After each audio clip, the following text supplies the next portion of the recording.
오늘은 눌린 자를 자유롭게 하는 희망, 대림절 네 번째 주일입니다. 대림절은 추수감사주일이 끝나면 그 다음 주부터 첫 주가 시작이 되고 네 번의 날을 지내고 나서 성탄절을 맞이하게 됩니다. 이제 성탄절이 한 주 남았습니다. 여러 가지로 시대가 성탄절을 보낼 수 있는 그런 상황을 만들어주지 못하고 있는 것 같습니다. 어느 때는 성탄절인지 무슨 축제의 날인지 이게 예수님이 오신 것을 기억하고자 하는 날인지 아니면 우리들의 축제와 사람들의 분위기를 맞추려고 하는 날인지 상업적으로 변해가는 그런 모습들까지도 그렇게 상황이 변해가고 있고, 지금 이 시간쯤이면 이 시간쯤이면 여기저기에서 들려와야 되는 캐롤 소리도 사실 없어진 지 꽤 오래되었습니다. 진정 예수님을 기다리는 교회조차도 왜 예수님께서 오셨는지를 생각하지 않는 경우가 있는 것 같아서 정말 그 씁쓸함을 감출 수가 없습니다.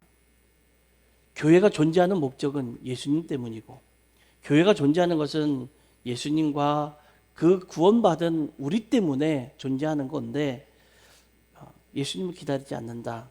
그런 교회가 과연 우리에게 필요할까?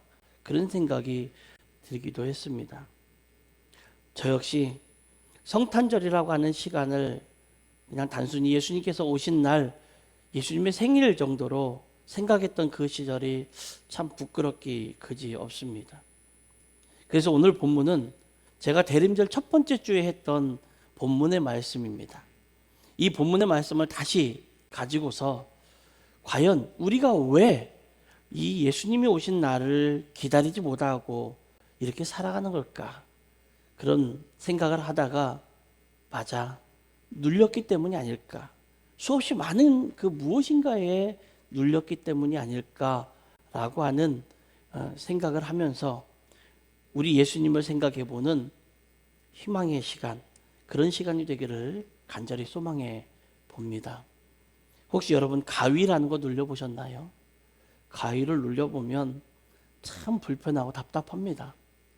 저는 제 경험상 하루에 5번을 눌려본 적이 있는데, 밤에 딱 누워서 잠들어서 5번 가위를 눌려봤습니다만 그때마다 힘들고 어려운 거는 어쩔 수 없는 것 같아요. 근데 이 누르고 억누르고 있을 때 이것을 풀어나가기 위해서 애쓰고, 또 누군가가 흔들어주기를 그렇게 소망합니다. 그리고 누군가가 흔들어줬을 때, 흔들어서 나를 깨워줬을 때 그 기쁨은 한숨을 휴 하고 쉬면서 그래, 이제 산 것 같아 라고 말하는 그 기쁨, 그것이 어쩌면 이 세계 속에, 인간의 세계 속에 눌림이라는 것으로 우리에게 있지 않는지 한번 생각해 봐야 됩니다. 예수님이 이 땅에 오신 가장 명백한 이유를 찾아봐라. 예수님이 이 땅에 오신 가장 큰 이유를 찾아봐라. 그러면 뭐 여러 가지 이유가 있겠죠. 그렇지만 오늘 본문에 보니까 억눌린 모든 것으로부터 우리를 자유하게 하시려고 오셨다, 이렇게 소개를 하고 있습니다. 억눌린다는 것은 조금 전에 가위의 예를 들어드렸지만, 억눌린다는 것은 눈에 보이지 않는 것도 있고, 그래서 비참하고 힘들고 괴로운 일입니다. 가난과 질병, 여기에 억눌린다는 것도 힘든 일이에요.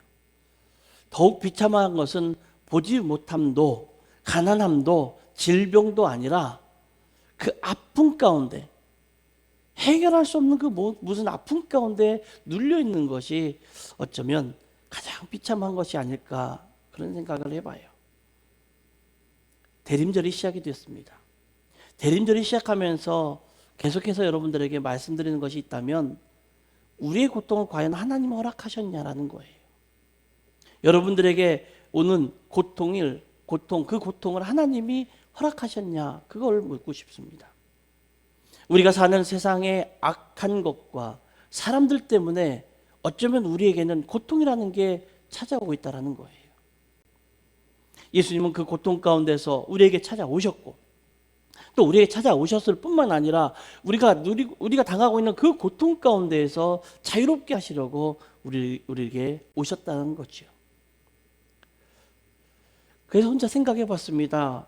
그렇다면 이 세상은 우리에게 눌림을 주는, 눌림을 양산하는, 누군가를 억압하는 그런 세상이 아닐까 하는 생각을 한번 해봐요. 여러 가지 형태로 우리를 누르고 있을 겁니다. 다양하게, 각 사람에게 맞게 다 누군가에게, 무엇인가에게 눌림을 받고 있을 거예요. 또 그렇게 양산되는 시대인 것 같아요. 세상의 구조 속에서 절대로 넘을 수 없는 벽으로 인해서 좌절하는 인간들, 그리고 가지지 못한 것에 대해서 갈망하고 갖고자 노력하고 열심을 내보고 발버둥 치다가 안 돼서 모든 것을 가진 사람들에 대해서 열등감을 가지고 살아가는, 그래서 그 열등감이라는 감옥 가운데 푹 빠져서 헤어나오지 못하는 그런 사람들 말입니다. 사회적 구조악, 이기적인 제도 속에서 힘들어하는 사람들은 정말로 생각하고 같이 아파해 주는 사람들이 있다는 것을 우리는 한번 기억해 볼 필요도 있습니다. 열심히 살아가도요, 별로 희망이 보이지 않는 사람조차도 시기하고 또 미워하기에 어떤 사람들은 자신의 감옥 속에 자신을 이렇게 가두고 살아갑니다. 희망이 안 보이니까 시기하면서 자신을 감옥에 가두면서 또 그 나의 감옥에 갇힌 것 때문에 다른 사람조차도 감옥에 이렇게 가두려고 하는 경우도 많이 있더라는 거예요. 여러분, 우리는 예수님을 믿는 이유가 있다면 구원받아야 된다는 이유일 거예요. 하지만 우리가 이 땅에 살아가면서 필요한 것이 있다면 나도 모르게 이렇게 가두어 버린 감옥에서, 나 자신의 감옥에서 벗어나도록 그분에게 도움의 손길을 요청하는 게 믿음 아닐까 생각해 봐요. 또 그 사람이 내가 미워할 사람이 아니라 품어주고 사랑해줘야 하는 사람이라는 것을 그 예수님의 손길을 통해서 우리가 깨닫기 시작한다는 거죠. 우리가 아는 것이 행복을 가져다 주지는 않아요. 나를 이렇게 가두고는 감옥도 보면 종종 내가 아는 것 때문에 이렇게 가둬버릴 때가 많이 있습니다. 이단에 빠지는 사람들을 대체적으로 보니까 엘리트들이, 흔히 말하는 엘리트들이 이단에 많이 빠지더라고요. 왜 그럴까 보니까 이유가 간단합니다. 내가 똑똑하다라는 거예요. 내가 알고 있는 이게 안 틀렸다라는 거예요. 그래서 내가 믿는 이 이단이라고 하지만 이 사람들이 말하는 이 사상이 내가 생각할 때는 안 틀렸다라는 거예요. 그래서 빠지더라는 거예요. 왜? 나는 똑똑하니까. 엘리트가 가지고 있는 오류를 범하게 되는 거예요. 근데 여전히 한국이라는 사회는 엘리트를 중심으로 살아가려고 하는 세대 아닙니까? 내가 아는 것으로 행복을 주지 못하지만 자신이 아는 것 때문에 보지 못하는 것은 저주예요. 세상에 빛으로 오신 예수님을 받아들이지 못하는 이유가 있다면 내가 아는 것 때문일 수 있어요.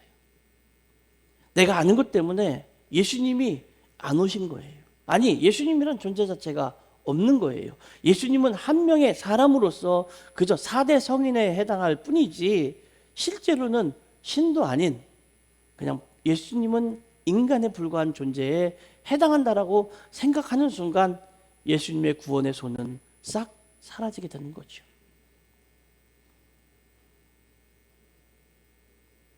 이 세상이 힘으로 바뀌어야 된다고 생각하기 때문에 그래요. 그래서 이 세상을 바꾸고자 했던 수많은 사람들이 그렇게 가지기를 원했던 게 있다면 힘이에요. 권력. 인류 역사는 단 한 번도 힘으로 정의로워졌다거나 공평해졌다 하는 세상을 만들어 본 적이 없어요. 인류 역사에 단 한 번도 없습니다. 왜 그럴까요? 인간은요, 지극히 이기적입니다. 지극히 자기중심적입니다. 여러분도 한 번쯤은 해봤을지도 모르겠고, 여러분 한 번쯤 들어보셨을 거예요. 내 생각에는 말이야, 이 말. 나로서는 말이지, 내가 보기에는 인간이 가장 지극히 이기적이고 자기중심적이라고 하는 대표적인 표현들입니다. 내 생각에는, 내가 보기에는, 내 경험상에는 그게 인간의 한계예요. 우리가 사는 세상이 구조적인 모순 속에 빠질 수밖에 없는 이유가 여기에 있는 거예요. 저는 올해 우리 교회를 되돌아봅니다. 제가 2015년을 딱 기점으로 제 목회 인생이 바뀌었다라고 저는 말을 합니다. 근데 최근 들어서 약간 정정을 했습니다. 두 번째 전환이, 자꾸 일어나면 안 되는 건데, 두 번째 전환이 2022년인 것 같아요. 제가 부임한 이후 우리 교회의 상황을 보게 되었습니다. 말 그대로요, 다사다난했습니다. 정말 대책 없이 속수무책 이런 말들이 정말 저에게 우두두두두 쏟아졌습니다. 다사다난 두두두두 속수무책 뭐 갈팡질팡 우당탕 뭐 이런 것들이 막 저에게 막 날라왔습니다. 생전 이런 교회를 본 적이 없다는 생각을 한두 번 해본 게 아니에요. 무슨 놈의 교회가 이런 교회가 다 있냐라고 해본 적이 한두 번이 아니에요. 어쩜 교회가 이러냐라고 마음속에 불만도 수도 없이 쏟아냈던 시간들이 있었어요. 그리고 겪어본 일들까지, 저 혼자 해결할 수 없는 일들까지 다 하나하나 되뇌어 봤어요. 그렇다고 함께 상의할 수 있는 일도 그렇게 많지 않아요. 거기에도 어김없이 이런 게 나오더라고요. 내 생각에는.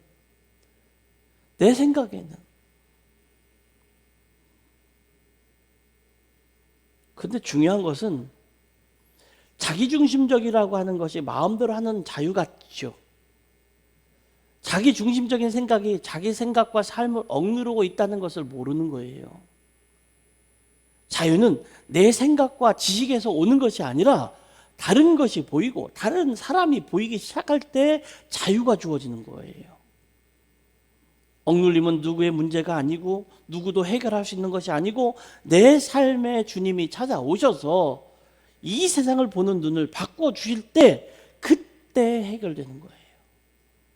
여러분, 답답한 마음, 내 중심적인 사고, 억눌린 마음, 뭔가에 눌린 마음, 뭔가 괴로운 마음을 가지고 이 세상을 보십시오. 온갖 불평덩어리입니다. 안 해도 되는 불평도 합니다. 가다 넘어져도요, 아이 그 인간 때문에 그래 이러고 갑니다. 왜? 마음에 그런 게 있기 때문에 그래요. 억눌려 있기 때문에 그래요.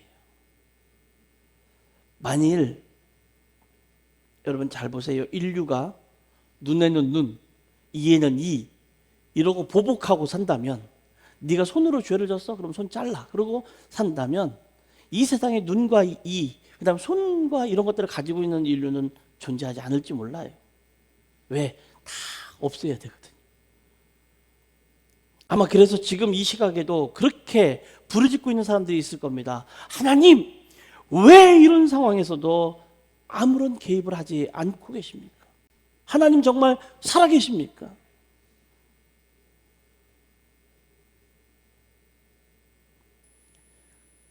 그래서 오늘 예수님께서 오신 이 성탄절을 기다리며 하루하루의 시간을 보내고 있는 이 대림절, 이 시간이 우리에게는 아주 특별한 거예요.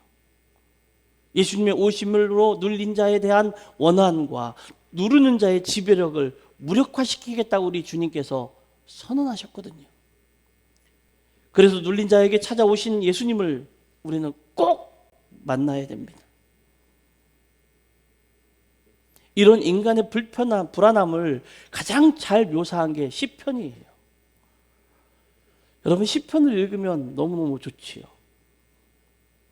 처음 신앙생활하는 분들에게 읽힐 수 있는 가장 좋은 성경이 시편인 것 같아서 늘 권면을 합니다.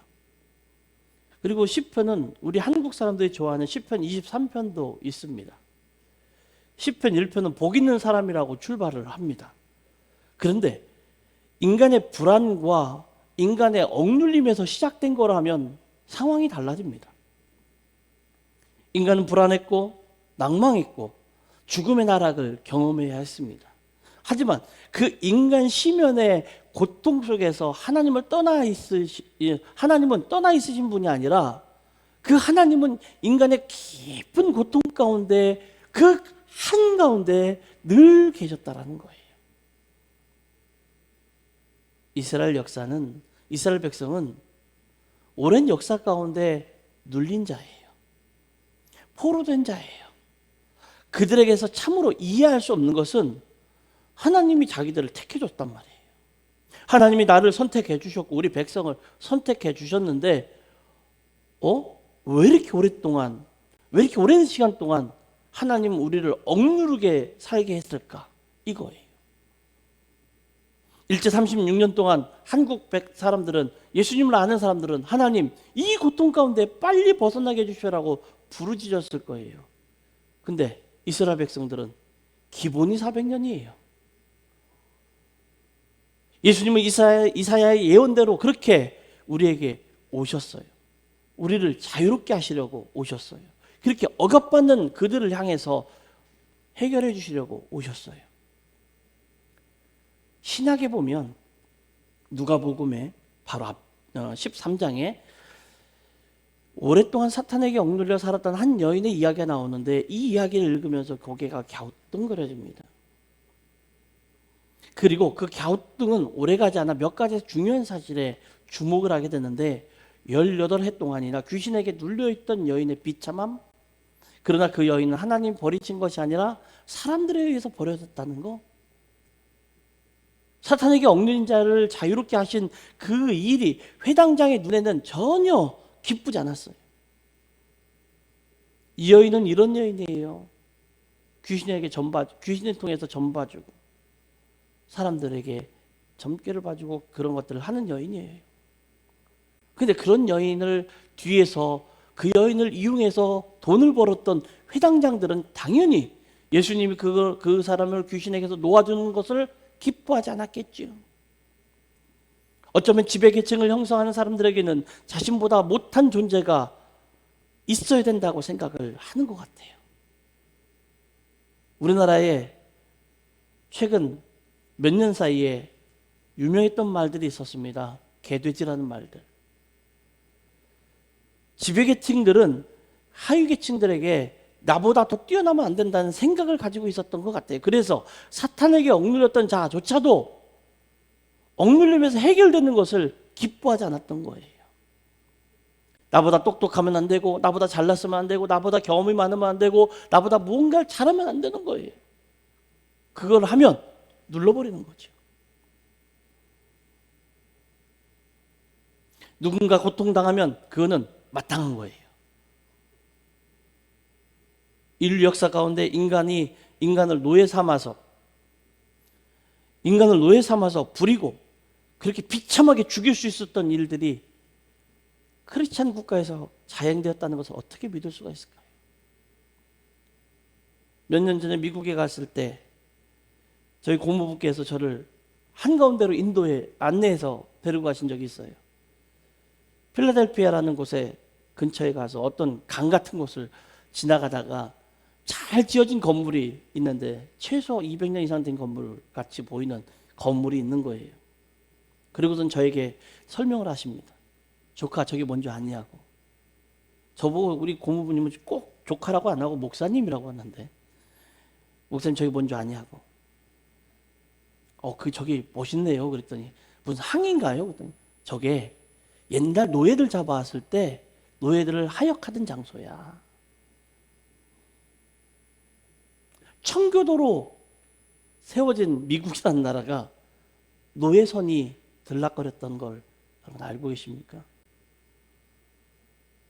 그런데 예수님 당시에 선택받았다고 굳게 믿었던 이 바리새인들에게도 그런 모습이 보이고요. 그것이 정당한 인간의 논리로 인정되어서 존재했다는 거예요. 그런데 그런 인간의 논리가 전혀 정당하지 않다는 겁니다.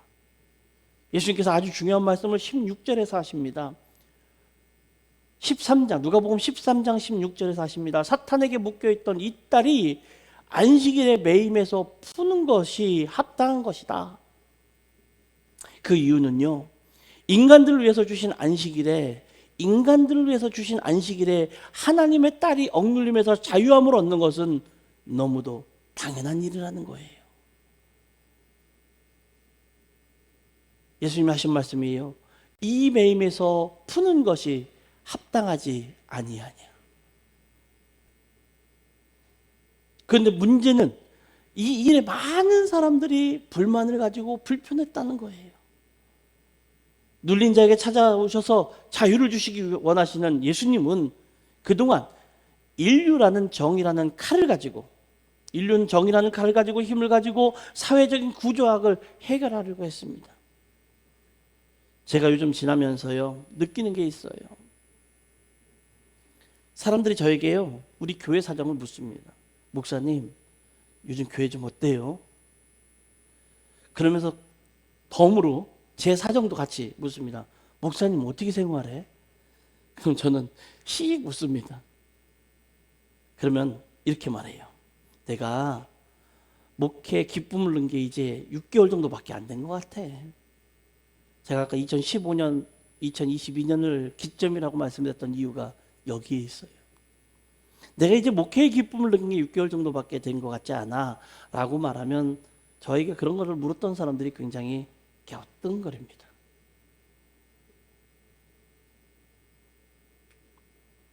내 열정이나 내 실력으로 목회하는 것보다 더 쉽고 좋은 목회를 내가 왜 그동안 그렇게 외면했나 싶습니다. 뭐가 그렇게 무서워서 사람들을 무서워했고, 뭐가 그렇게 무서워서 사람들의 행하는 그 눈들이 그렇게 두려웠는지 몰라요. 그래서 실력이 있어야 하고, 소위 말하는 스펙이 좋아야 하고, 또 뒷 배경이 좋아야 한다고 생각했던 것이 너무도 부끄러웠어요. 그냥 가만히 내가 내 힘을 가만히 빼고 있으니까, 하나님 주신 실력을 내가 스스로 키워나가면서 내 힘을 그냥 빼고 있으니까, 그때 하나님이 내 빠진 그 힘 속으로 들어오셔서 일하기 시작했는데, 난 왜 그걸 몰랐을까? 난 왜 그걸 알면서도 안 했을까? 내가 그렇게 잘났을까? 대단했을까라는 생각을 하는 순간 하나님 그 안으로 들어오셨고 그 안에서 역사하셨어요. 이게 복음이구나. 아, 이게 목회의 재미구나. 이런 걸 알게 된 거죠. 그러니 여러분, 다른 고민거리들이 그렇게 고민거리가 안 돼요.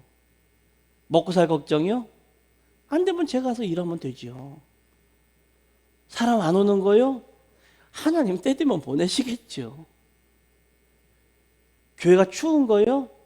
저렇게 큰 좋은 난로도 들어오던데요. 걱정 안 해도 되더라고요. 이런 건 우리의 걱정이 아니라 저분이 하셔야 될 걱정이에요. 사도 바울의 약함을 강함이라고 고백했잖아요. 사도 바울이요, 나는 약합니다. 근데 이게 강한 겁니다라고 고백했던 거. 왜 예수님께서 굳이 칼과 권력을 가지고 천군 천사를 거느리고 궁궐에서 태어나지 아니하시고 말구유라는 가장 천하고 낮은 곳에서 태어나셔서 가장 약한 자들과 하나님의 나라를 꿈을 꾸셨는지 알겠더라고요. 아, 이게 당연한 거였구나. 이게 당연한 거였구나. 우리가 대림절을 기다리는 이유도 이런 것 때문에 기다리는 거구나. 우리 예수님이 이 땅에 오셔서 꿈꾸셨던 하나님의 나라와 눌린 자를 자유롭게 하시는 일이 뭐였을까? 예수님이 함께 하시는 일, 예수님이 우리와 함께 하시는 일, 그거였어요. 오늘 우리 가운데 우리 예수님께서는 임마누엘 하시기를 원하고 계십니다. 우리의 생각을 바꿔놓기를 원하십니다. 우리의 삶을 바꿔놓기를 원하십니다. 우리는 고통에 억눌릴 수 있고 고통에서 자유할 수도 있습니다. 우리가 아무리 믿음으로 자유를 선포해도 나는 믿음이 있습니다, 그래서 내가 자유를 선포합니다 라고 말해도 이 세상의 악은 사라지지 않습니다. 악한 자들은 더 무서운 재앙을 만들어내서 우리를 공격할 거예요. 그런데도 우리가 승리할 수 있는 것은 우리를 자유롭게 하려고 오신 그 예수님을 고백하고 선포하며 살아갈 때 가능한 거예요.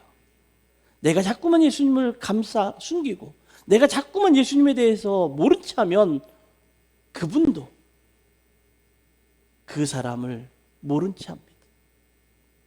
가장 기쁜 소식은 우리를 억누르는 모든 것에서 자유함을 얻었다라고 선포하는 거예요. 예수님은 아파하는 이들과 함께 아파하셨고 그 마음을 아는 자들이 그들과 함께 아파하기를 원하셨습니다. 대림절을 지나며 이 민족을 생각하며 참 마음이 아파요. 서로가 의인이랍니다. 서로 의인이라고 생각해도 전혀 의로워지지 않는 나라를 보면서 마음이 답답해요. 아무도 예수님 오시기를 대망했던 이스라엘 땅에도 답이 없다고 생각하는 사람들이 참 많았던 것 같습니다. 예수님은 눌린 자를 자유롭게 하는 것이 싸워서 이기거나 증오해서 되는 일이 아니라 억눌린 자의 아픔을 덜어주는 것이라고 이야기하십니다. 그저 귀신 들린 자의 악한 영을 물리치셨고 병든 자의 몸을 고쳐주셨습니다. 사회 악의 문제를 해결하는 그 거대한 일보다, 시대를 바꾸는 그런 엄청난 일보다 예수님은요, 예수님을 만나는 사람들을 하나하나 그의 삶을 고쳐주셨어요. 대림절을 지나고 있습니다. 우리 예수님께서 우리에게 하시는 말씀은 지금 우리 주변에 눌린 자들을 보고 그냥 얘들아 지나치지 말아라 라고 말씀하시는 거예요. 이제는 어떤 악한 영에 눌려서 지내지 말라는 거예요. 예수님은 진리의 영으로 이 땅에 오셨습니다. 여러분, 진리를 간직한 여러분이, 그 예수님을 만난 여러분이 여러분 주변에 있는 눌린 자들을 바라볼 때 저는 용기가 없어서 안 됩니다. 전 자신이 없어서 안 됩니다. 저는 부끄러워서 안 됩니다. 그 믿음이 생긴다면, 그런 마음이 생긴다면 마음으로 구하십시오. 주님, 억눌린 자를 위해서 오신 주님, 나도 저 억눌린 악한 영에게 억눌린 저들을 향하여 주의 복음을 선포하게 하옵소서. 그 진리의 영이 여러분과 반드시 함께 하실 줄로 믿습니다. 진리를 알지니 진리가 우리를 자유롭게 할 것입니다. 그 진리를 기다리는 그리고 소망하는 사람들에게 이 대림절은 이 기대의 날이 되고 희망의 날이 되는 것입니다. 그 희망을 마음껏 선포하는 거룩한 주의 백성들 되시기를 예수님의 이름으로 축복합니다. 기도하겠습니다.